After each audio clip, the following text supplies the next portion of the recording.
This video starts where the last one left off. We're right in the middle of filling out the FAFSA on the web worksheet, and we're ready for Section 3, Parental Information.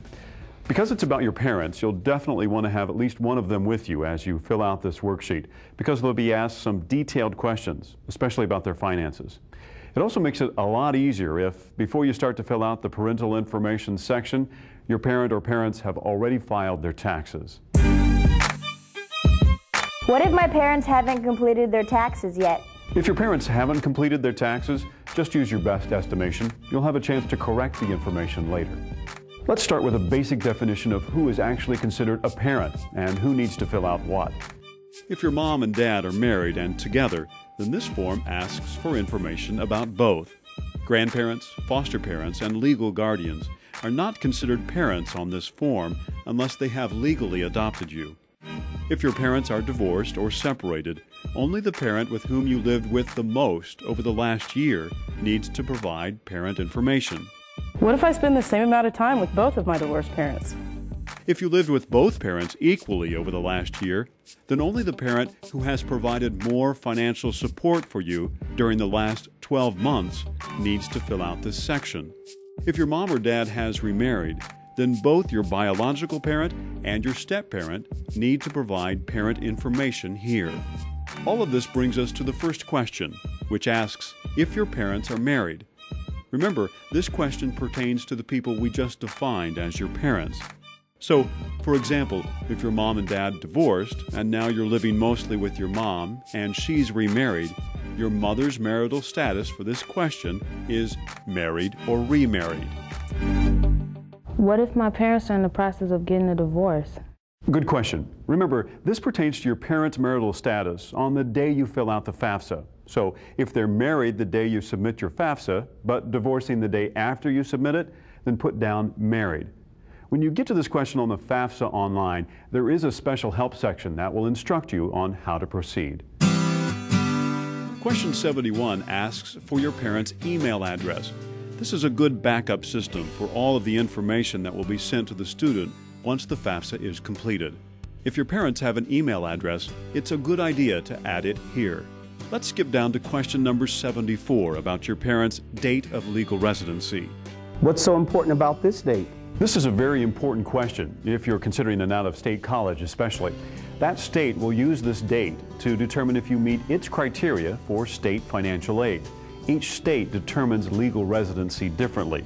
If you have questions, contact the school's financial aid office for assistance. The next three questions on the worksheet through the bottom of page 4 pertain to your parents' tax returns. That's why it's advisable to have already completed filing. Turn the page and look at the next question, question number 85, about whether your parents are considered dislocated workers. If they have lost a job or have been laid off, you can check yes. If they think they may be laid off soon but are still working now, you have to check no for now. What if they're laid off a week after I file? If your parent is laid off after you've filed the FAFSA, be sure to contact the college's financial aid office and let them know your family situation has changed. This is very important because this could significantly impact your financial aid package. Read through the explanation that is included in the worksheet if you need some more help. Questions 86 through 90 can be a little tricky. If your parents have already filed their taxes, just make sure that you use the information from the correct line from the tax form that they used. If they haven't filed taxes and you're close to the deadline, provide your best estimate. What if my estimates are incorrect? You'll have a chance to go back and correct them after you submit your FAFSA online. Just make sure not to leave these questions blank. Question 75 asks about the number of family members in your parents' household. Generally, you count yourself, the parents who are filling out this part of the form, and any other persons in the house for which your parents are providing the majority of support. If you're still unsure, there's a household size worksheet that's available online with more details on how to answer your questions. Why does this number matter? Basically, if you have any brothers or sisters that will also be attending college when you are, this could affect how much financial aid you may receive. At this point, it's important to turn to the very last page, page 8, and fill out any additional financial information about your parents or yourself. Again, utilize the resources on the web or call the FAFSA hotline at 800-4-FED-AID if you need help. These questions can be difficult.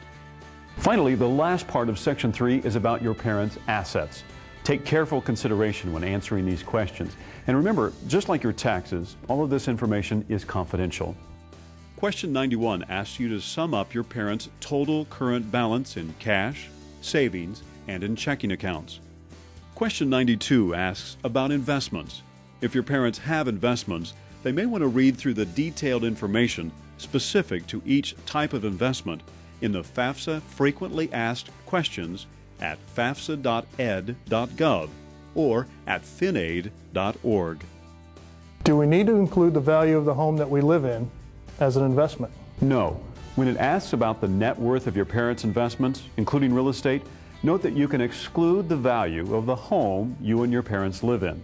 Your parents may want to talk to your tax consultant or financial planner for help when filling out this information. If something was not covered in this video, or if you still have some questions, don't worry, because there's always a Need Help button at the bottom of every page on the FAFSA on the web, where you can find more information and get clarification. You can also find more help online at studentaid.ed.gov or at finaid.org.